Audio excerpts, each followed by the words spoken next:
السلام عليكم ورحمة الله تعالى وبركاته. maanta waxaan ka hadli doonaa insha Allah hadii Ilaahay yiraahdo sidee loo baaraa uurka cusub ama markii caadada iska weyso sidee u baari kartaa inaad uur leedahay iyo in kale.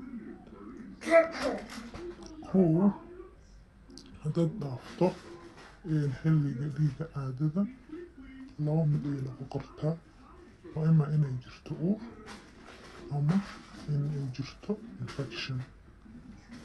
marka koowaad sidee u baari kartaa uurka,